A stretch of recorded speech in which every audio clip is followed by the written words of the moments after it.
One really important moment, which you all should really note down, is a mood board up until the point when you are, in this case, submitting it, or where you would then go into the design process, but that's also debatable because when I would work, I would also, the mood board kind of is still kind of being developed while I already am working on the body. But for in your case, when you get your A2 foam board or whatever board, don't stick everything already on it like as it needs to stay there. Use pins or something, and you want to play with these ideas. Because as much as we want to order things, sometimes juxtaposition or a reference image. All good? Actually, you just went outside. Okay. So a reference image next to a textile sample or material makes sense, yeah? We don't need to pull all of our materials onto one side of the mood board and all of our images onto one and all of our stuff there. Yes, it needs to communicate. We can still understand that board, but we can also make out what we would like to understand better. Why is it? If you have questions, please ask. Okay? Always. You can always shout in. So, maybe it's a little bit all over the place at points, but it also gives us a little bit, it gives us the mood.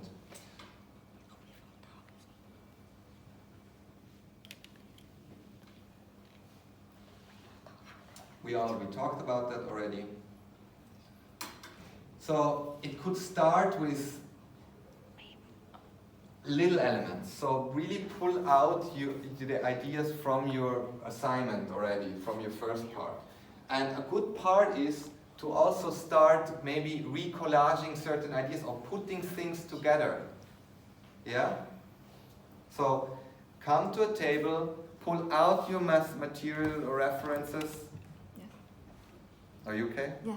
Okay. Pull out your materials and references and start, as you did before in assignment 1, finding interesting narratives and figuring out, is it material what I'm interested in?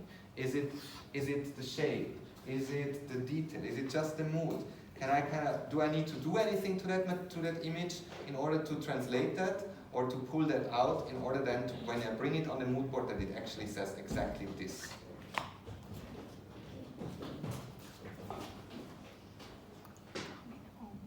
That's why I like to work, before I even write a concept, I really need to be visual and I need to make sense visually what I'm actually painting, what images I'm actually painting.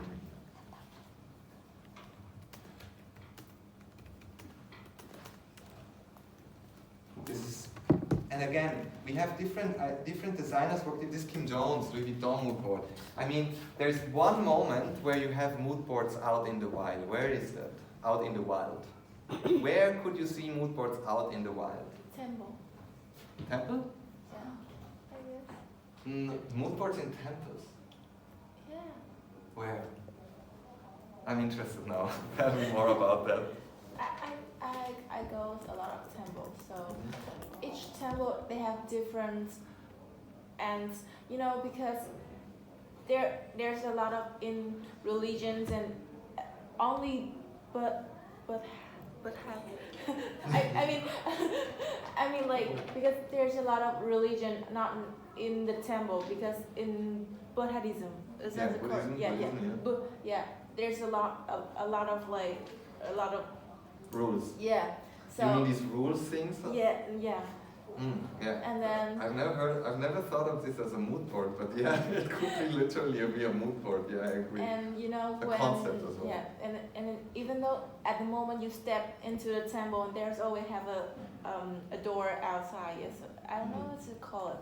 So that only could represent a mood board to me. Interesting.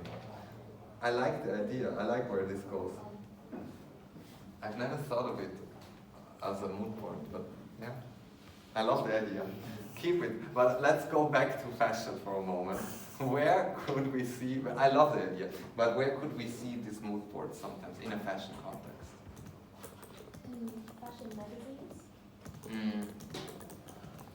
That's usually then it's a recreated mood board from journalists, but we also don't see that so much anymore. Maybe like that's more like a trend board, but also that's kind of like old. There's just one place.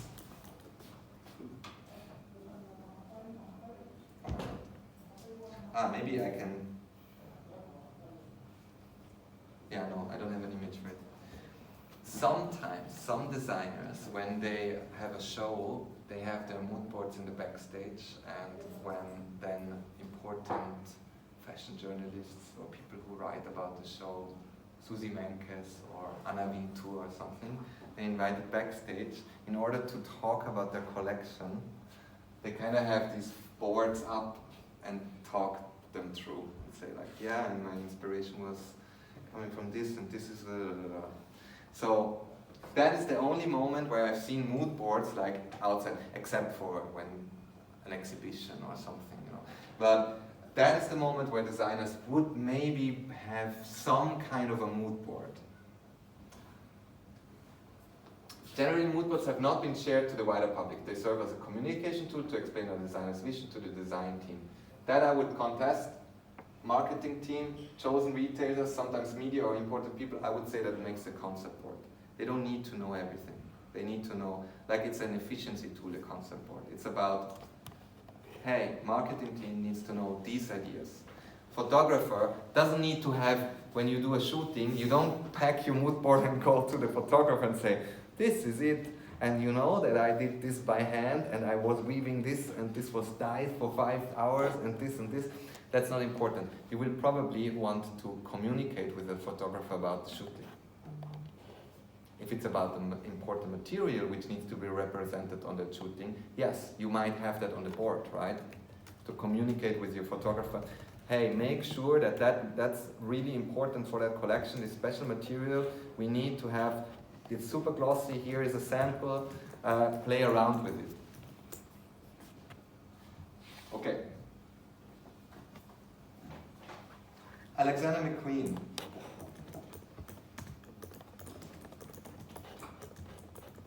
So this is an interesting, this is a commissioned photographer, Nick Wacklington. He documented the creation of Fall 2009 collection of McQueen. It was the last collection before McQueen's death. This show, which he titled The Horn of Plenty, found McQueen revisiting his 15-year archive of work and recycling it into a new collection. In effect, it was his personal survey of his work to date. The set was composed of broken mirrors, a giant trash heap made out of all the sets from his previous shows. Critics have commented that this reflected McQueen's feeling towards the fashion system and how it pressures designers to be creative geniuses while relegating each collection to the garbage bin of history as soon as it's sold. Very dark. This is one of the stylings of that show. So this photographer, he went and documented this process of the whole collection. So he was literally over of Lee's shoulder. And what is beautiful with this is just that we see the different kind of boards in the workroom. So this board is not a mood board, right? What is this board? What would you say?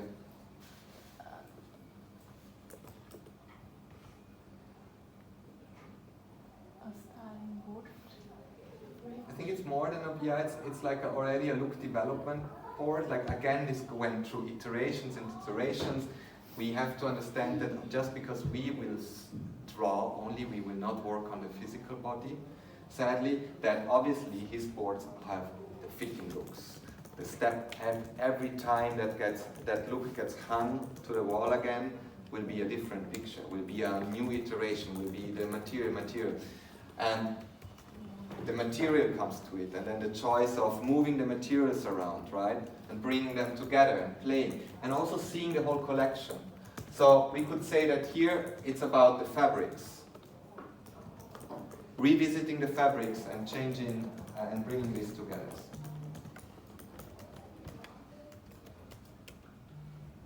Here's just some nice images of his design process.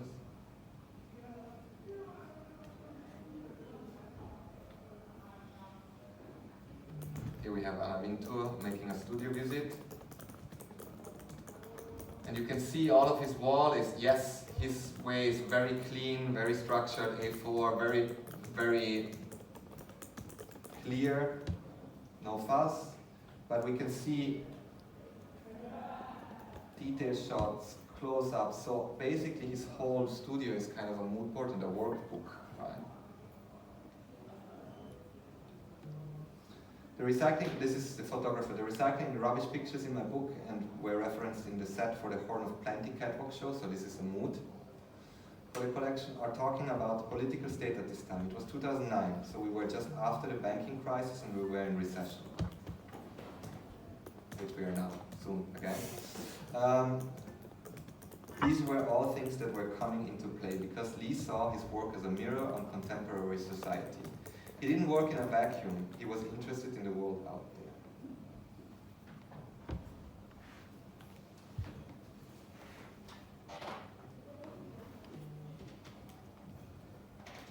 These are also curated mood boards after the fact. But the elements all could find their place on a mood board.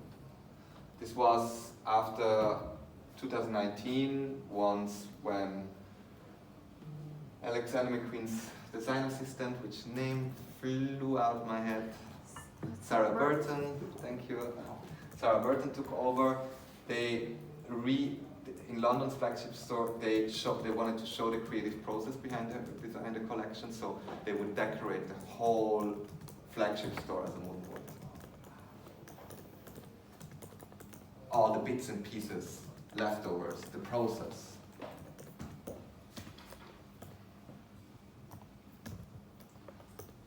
That's not really, yeah, it's a mood board in the widest sense. This is not from McQueen, this is just a reference from someone who did a mood board on that collection. But it's still interesting to see, this is what usually people who don't really touch stuff do. They just collect images. And that, yes, we could find in a magazine or in some other student's work or in some starting point, but there's no, without material, without texture, without touch, that could never lead to something like this. Trust me, it could not. So much information would be missing. Yes, the silhouette, the aesthetics, the references, the color, but all of the details, how would that feel? Why is that so much? These intricate stitching lines, the transparency, all of these elements would never make its place into the work because, again, there is not much texture. There's tons of references, but not much text. Ah, yeah, here. Sarah Burton's final collection. She also brought out her mood boards, her research. So lots of funnily enough, Pinterest, Pinterest, right? But we can see lots of historical references. And again, this is like an expansion. We have to dense that into an A2-1 board, right? If we would physically make a collection, we would also have to expand. So, tons of material, tons of references. Gareth Pugh's mood board. Gareth Pugh, fashion designer, I don't know what he does now. I think he does something, but he was like a protege of Alexander McQueen. Also, no, yes, Rick Owens as well. So, starting point. Obviously, also lots of other cultures. A little bit on the backstory of the mood board. What time is it now? 11? 12:44. So we did 1.5 hours soon, right? Good. So let me finish with this and then we take a break. Okay. Because I want to give you a little bit of historical context of mood boards. It's always good. Mood boards can be traced back to the early 20th century. And the first ones were used by interior designers. So mood boards come from interior design. Why? Because mood boards would help the clients, when they come into an interior design shop, visualize their design ideas and communicate a room's overall space and look and feel for that. So mood boards became like, this is the material, and here we are back. It's not just images, right? It was like, this is the style. Oh, here's like this room has these three materials in Now it. they still do those like carpet boards that you can Yes, yeah, the touch thing, yeah. It's kind of like that, but it was much more elaborate. So you would, and it would like kind of like become, the table would become the mood board, and there would be like a board with the references, and then the fabric swatches would come, and all of this, but already curated, right? Curated to a specific tailored design. Fashion designers created, so during the mid-20th century, mood boards became more widely used, also in the fashion industry.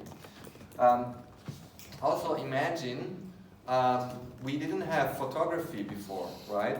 So boards at the time of Dior, and they would have illustrations and material. That was their mood. The other thing was like talking, writing, but there were no printers, so illustrations, yes, also like drawings and references, but the moment with print, obviously, and access to print, mood boards became more and more widely adapted. In the 1980s, mood boards became more prevalent in graphic design. Designers use mood boards to explore and share ideas, often using images, typography, and so on.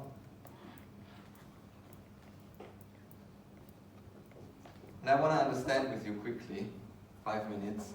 Do you think we need mood boards? Physical mood boards?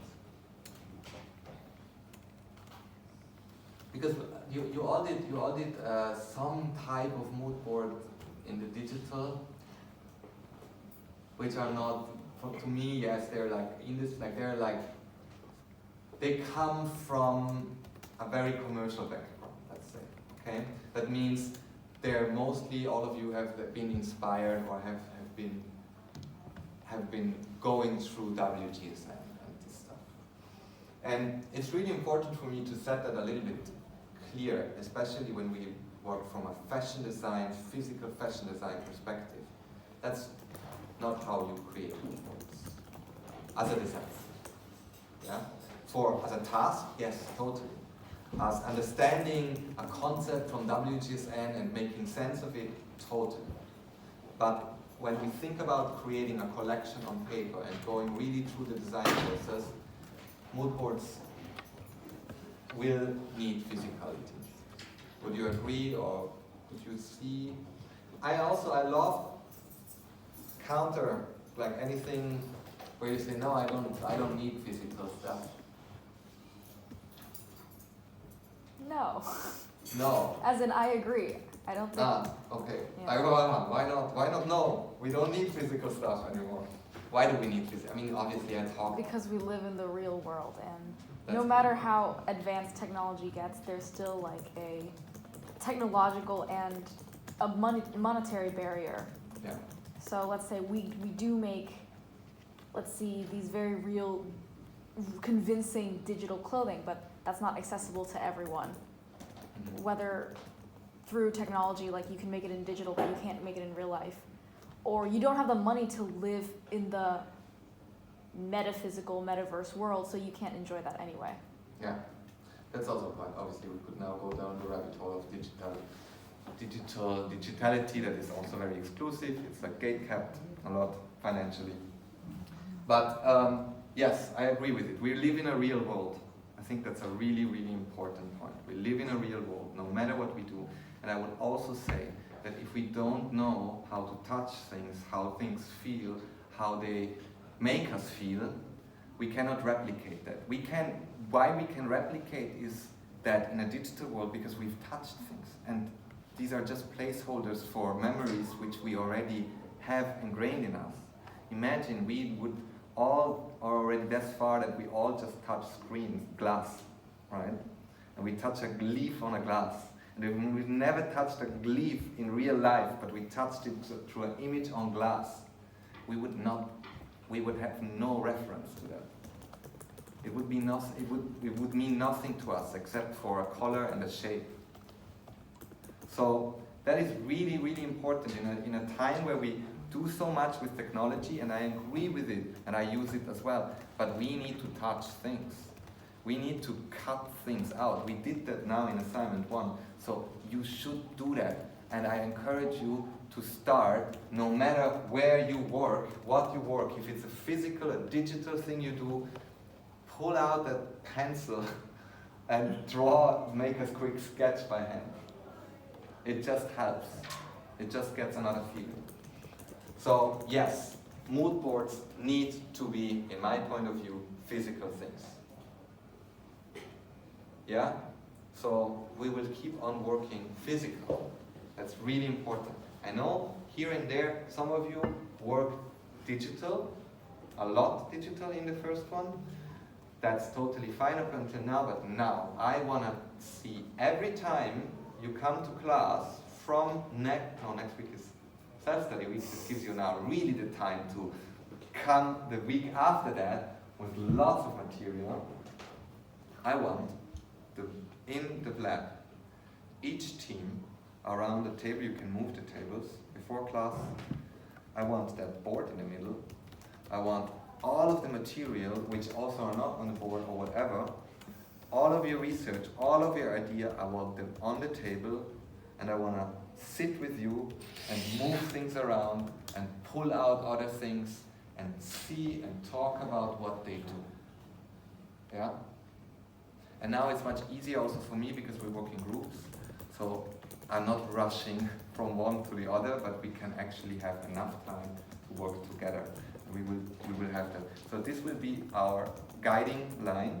That will be our agreement that each week from now on, when we work on your work stuff in your group, even if we do what we will do in week 8, when we come, we will talk about the look development stage.